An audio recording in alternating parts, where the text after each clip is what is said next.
Hey, what's up, friends? Ray with Docket Timberworks. How y'all doing? So, I don't know if any of y'all remember this bowl or this bowl. It was from a couple of videos ago, and what we did was we rough turned them and threw them in the smoker. And we did that to dry them. And they're now dry. You can, they've warped and done their thing. But today we're going to talk about why we rough turn bowls and the process of rough turning bowls. So follow me along, and I'm going to show you how I rough turn these bowls, and we'll discuss all there is to discuss about rough turning and twice turn bowls. All right, friends.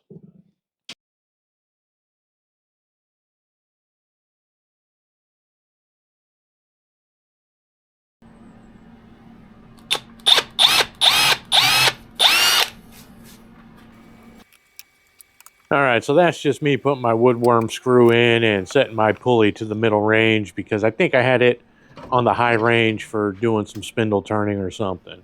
But that's a big old chunk of red oak. That's a half a log. And it's I've got a 14-inch lathe, so that's roughly 13 inches. It might be 12 and a half inch. It's just barely enough to clear the bedways. And then, like I mentioned earlier, I'm using a woodworm screw. That's my favorite way to rough down bowls. It's quick, it's easy, it's strong. I go ahead and use tailstock support while I can, and that's through the majority of the outside of the bowl. If you can, you might as well use it. And then I also have a habit of, now I kind of just, my ways are always evolving of how I turn, because I didn't really get taught by anybody. I just watched YouTube videos and taught myself how to turn. But two of my biggest influences, or would-be mentors, or whatever you want to go, would be Tomislav Tomachik and Richard Raffin. And they have a similar style because Tomislav learned from Richard. So, but I pick up other techniques from other people's videos, and one of them is this left-handed push cut. And I do that especially on these rounds that are have the bark on it, because oak, not so much. You get a feel for the different woods as you go along, what does what. But maple, the bark likes to come off in big chunks and big sheets, and it will kind of knock the crap out of you. I'm wearing a face shield, but that doesn't save you from getting hit in the wrist or the elbow or in the chest with a big chunk of bark. So until I get the bark mostly turned away, I like to do kind of a left-handed push cut. And you see I'm behind the line of fire, and all the stuff's going out towards my sharpening station. So that's just how I like to start out the bowls. Also, another thing that I do that I kind of picked up along the way is when I use my woodworm screw, I almost always start out with my 4-inch jaws or 100 mil, as opposed to the 50 mil or the 2-inch jaws that the most chucks come with. And it gives you a lot more surface area for the woodworm screw to pull the blank into the surface of the jaw. Not only is it double the diameter, but the actual shoulder is quite a bit thicker than the smaller jaws. So it's a lot more stable and has a lot more gripping strength going that way. So let's get back on the topic. Why do we rough turn bowls? Okay, we rough turn bowls mainly for green wood, and it's this is a fresh log that was cut down a week prior to this turning, sopping wet red oak. So there's a ton of moisture content in it. And if you just leave this log alone, if I would have left it alone, it would have split, cracked all over the place. If I would have left it as a circle bowl blank, even with sealing the end grain, within weeks to months, it would start checking badly. Sealing the end grain slows the drying down, it doesn't stop it. Okay, so when you rough turn your bowl, you're doing it to reduce the overall drying time, because you know the adage is, for hardwoods at least, 1 inch plus 1 inch, or it's 1 year plus 1 year per 1 inch of thickness to dry. So if you had this blank, I believe was over 6 inches thick, that would take 7 years for it to just sit there and air dry. I don't have that much time. Most turners I know are kind of up there in age, and they definitely don't have that much time to sit there and wait for that to dry. That you can do kiln dried wood. I have not had a great success in drying blanks. There's a science to it and a method, and I haven't overly studied that. I have just tried putting sealed blanks in a kiln, and it hasn't turned out well for me. The wood's pretty much wasted. However, when you rough turn your bowl down and you can get it to even thickness, and you get it to 10%, or not 10 inch, sorry friends, but about 10% overall thickness of the diameter. So if you had a 10-inch bowl, you would want a 1-inch thick wall. If you had a 15-inch bowl, diameter, you would want 1.5-inch thickness. So it just goes like that. But the exact thickness doesn't matter. What matters is you want it even. You don't want a thick bottom. You don't want a thin rim.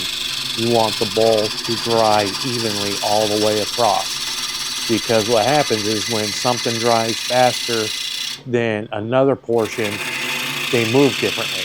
You're going to get longitudinal movement anyways. If you've ever noticed a bowl your rim of your bowl will kind of bulge upwards where your pith is, if your pith is at the rim. If you ever just cut a slab and you just let it dry, it cups. It cups like that. It doesn't shrink a lot of, I'm not going to get into it really deep. There's a lot more people that have better videos on it than me. But what you want is you want controlled drying. You want controlled and even drying. You want to not necessarily slow it once it's been roughed out, because one of the whole reasons is you're roughing it out is to speed up the drying. But you want controlled and even drying. Another tip for doing this is, as you can see, I'm about to mark for my tenon and then turn the tenon, is for a roughed out bowl, you want to get rid of your sharp shoulders and edges. So once you form that tenon, I'll put a little chamfer on that tenon edge. And if I turn a little shoulder on there, I'll put a little chamfer on that too, because corners dry really fast, right? And so a crack is going to want to start there before the rest of the bowl dries. Okay, another thing for people to keep in mind, and when you're talking about even drying and thicknesses, is you have to take into account your tenon. If you say turn your bowl 1 inch thick, and then you've got a 1 inch thick tenon down on the bottom, but that's too big. I mean, I'm just throwing numbers out there. But then you would have double the thickness down at the bottom, and that's going to dry a lot slower than the sidewalls and the rim, and it could help to induce cracking. So keep in mind that when you're turning the thickness of the bottom of your bowl, that your tenon's there too, and that's material that has to be accounted for. Okay, so rough turning bowls is a technique for wet lumber or wet timber. Like I said earlier, you can use kiln dried. I've never used kiln dried timbers for bowl turning, but I think there would be a good argument to twice turn those bowls anyways if you want a crisp, clean, sharp bowl, like with very little movement in the rim, where you can just pick up a bowl, look at it, and you can tell if it's warped or not. Because even though that lumber's been kiln dried, when you remove that material from the middle of the bowl and around the outside, you're releasing any tension that was left in that wood, and it's changing. And also it's going to adapt to the relative humidity of your shop. which could add some warpage. So it might not be a bad idea, even with kiln dried lumber. Like I said, I don't use it, but rough turn it, let it sit in your shop for a couple of days. Let it acclimate to your shop, let the tension relieve, and then turn it again. If you're going for that perfect, you know, just that total symmetrical looking bowl that looks like it's, you know, machine factory made. If you want a warping bowl, don't twice turn it. You know, turn it once green and it will move all over the place and will have a nice organic look to it. I turn a lot of my bowls like that. So to kind of reiterate, the most important step you can do for twice turning your bowl, in my eyes, in my opinion, is to get even wall thickness throughout. And then to, you know, kind of round off the corners or chamfer, you know, the hard edges. That is probably more important than any other voodoo magic special concoctions of ingrained sealers of this and that, and whether to kiln dry it or air dry it or put it in a bag with shavings, and you know, everybody does theirs a different way. But I know for sure that when I turn even wall thickness, I have a much higher success rate than if I leave like a fat bottom. That's almost guaranteed to crack, species dependent. Like if it's a maple, man, those things like to split if you if you turn them uneven. So I mean, that's pretty much the gist of why we twice turn the bowls, because they're not kiln dried and the wood is going to move and warp around as it dries. And we're twice turning it because we don't have 7 to 8 years, or we don't have a scientific formula and method to kiln dry it.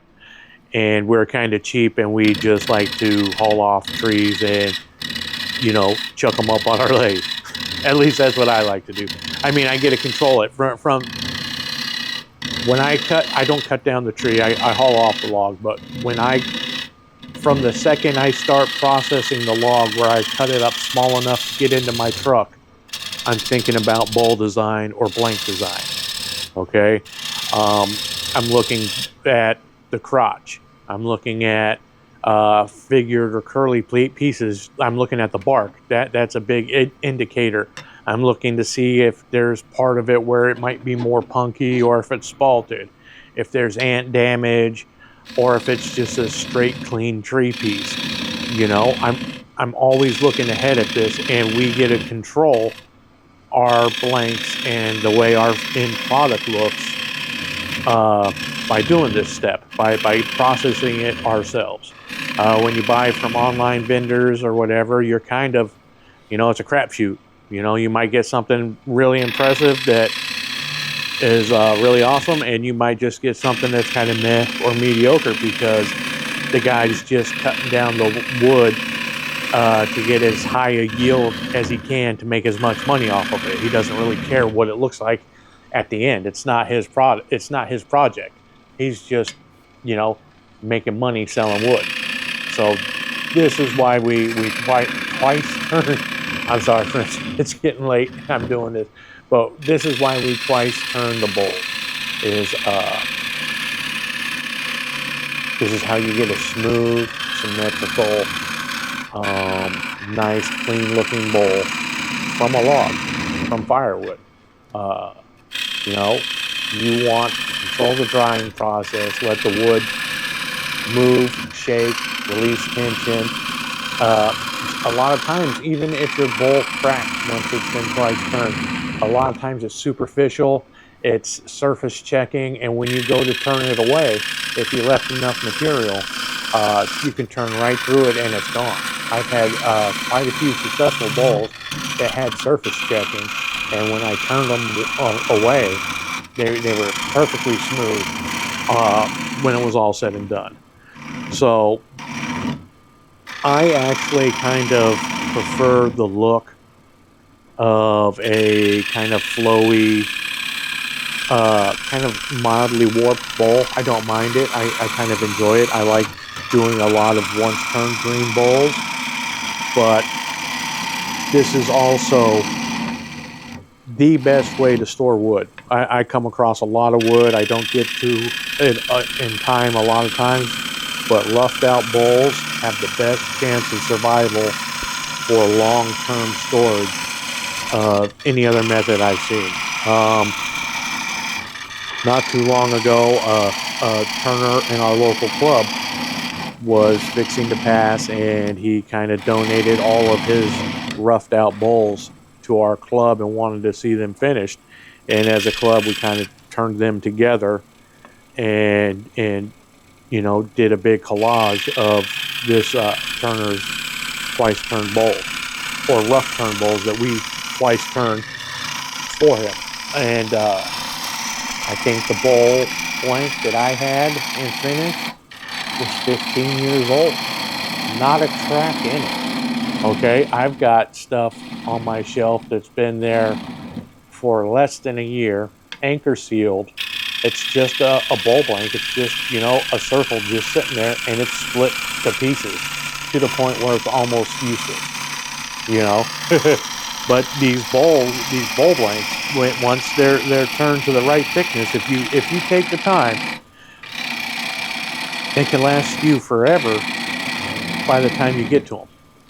So to me, it's the best way for storing material. And they're lightweight. You can stack bowls inside of bowls inside of bowls, and then you'll always have something to come and turn. You know, when you're not feeling anything else, you got, you know, tons of these bowls. People have told me that I should try selling them. I don't know. I guess I probably could, but man, I hate selling the bowls that I finish out. You know, it's like, you know, I put so much work and effort into these that I hate getting rid of them. It's just, you know, they stack up. But I love to sit there and admire them all the time. Well, as we're talking about getting the even wall thickness, on this bowl, I skipped kind of an important step that can save you some time, and that is to find the depth hole and well, not find it. Find the depth that you want for your bowl, and kind of you can drill a depth hole with a drill bit or a small thin diameter like a 3/8 or a 1/4 inch spindle gouge, and you just basically do a pilot hole down through the middle of the bowl, and you do that once, and you stop at the depth that you want it to be at, and then that way, as you're turning, when you hit the bottom and your turning matches that hole depth, then you don't have to go any further, and you don't have to stop and measure, and it's one less thing to worry about, because you don't want to go too deep. You know, you don't want to go too deep and take too much material out of the bottom, which is easy to do once you start getting carried away. We talked about rough turning bowls, basically for the speeding up of the drying process, or like I mentioned, just for the fact that it's a kind of a safe way to store the wood to reduce cracking. But what I have found that is probably the most beneficial aspect of rough turning out bowls is practice. It's putting the tool in the wood, it's getting repetition, it's getting muscle memory. These are kind of roughing cuts, so you're not really stressed out about the exact finish, because if you mess up, you know, you're not turning to finish. If you mess up, you've still got plenty of material to correct as you're going.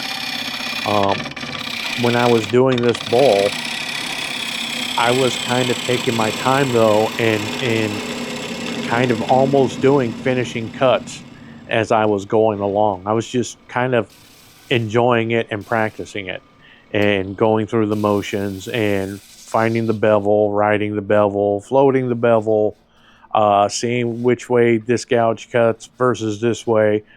It's a carefree kind of way to move the tool through the wood and get good feedback. Get good feedback from both the wood and the tool and the machine, whether the lathe. You can feel a lot of things. You can feel the lathe slow down when you push a little too hard into it, or when your tool starts to dull. The wood will make different sounds if you're taking too big a bite, or if your tool is dull. You know, if you present the tool at the wrong angle, you could get a catch. You can get slow cuts, not very good cuts. You can kind of feel when you come off the bevel and you're doing an unsupported cut. I want to say that the single greatest improvement I had in my turning journey so far was when I went to town last winter and just roughed out a bunch of bowls. I didn't finish any of them. I probably roughed out 3-4 dozen bowls during the winter. And like I said, that was probably one of the most beneficial things I did during my turning journey, because I spent more time doing that. Like, man, there's a saying, I can't remember how it goes, but like you learn more doing production runs and mass producing stuff than making one masterpiece. And your kind of attitude is a little bit more different too. Like if you're trying to knock out something and just like hit a home run, you're stressed the whole time. You're like, oh, if I don't do this right, this is going to happen. If I mess up here, this thing is a whole waste of time. But this is kind of careless, carefree, not careless, carefree. Just, I enjoy it. This is my favorite turning right here, is just roughing out bowls. It's kind of therapeutic, and man, I can't suggest it enough to a new turner. I mean, I'm a new turner. I'm barely been turning a year and a half, and I'm kind of I'm almost getting pumped up. I've got a bunch of wood stored up, and I think this winter, I got to figure out something to do for my YouTube videos, though. Because, you can only rough so many bowls, but I think I'm going to rough out a bunch of wood. I'm going to rough out a bunch of bowls. This is how I practice different bowl gouges, the grinds, the feeling of them. I need to really work on a bottom feeder or a traditional grind and get practice on that.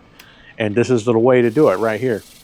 Especially like a big bowl like this. There's so much material that has to come out of it, and there's so much room for error that you can have, that you can just go to town, and try different grinds, try different gouges, just experiment. And then, try it. Try and turn a bowl as fast as you can. Knock that thing out in 7 minutes. And then do the other one, following up, do that all in just finishing cuts. And see how long it takes you. Does it take you 20 minutes? Does it take you 30 minutes? Can you spend an hour roughing out a bowl? Which to a production turner, that's time is money. You got to move fast. I don't make much money off this. This is my passion. This is my hobby. It's my hobby that turned into my passion. I didn't get into this to sell bowls. I got into this because it was fun and interesting. And it's still fun and interesting because, for me, my life and my livelihood and my family doesn't depend on it. I enjoy it. I've got a full-time job. So all I can tell you guys is get out there, rough out some bowls, figure it out, figure out your drying process, what works for you, what doesn't work for you, and, let me know down in the comments what you think. What's your preferred method? I know my buddy Doug, he told me, he's like, hey man, I notice you dry all your bowls right side up. How about try, drying them right side down and see what the difference is? I love comments like that. I love a little bit of feedback. Hey man, I noticed that you're doing it like this. Have you ever thought about trying it like this? Because, like I said, I'm still young at this. I'm real young at this. I'm still figuring everything out.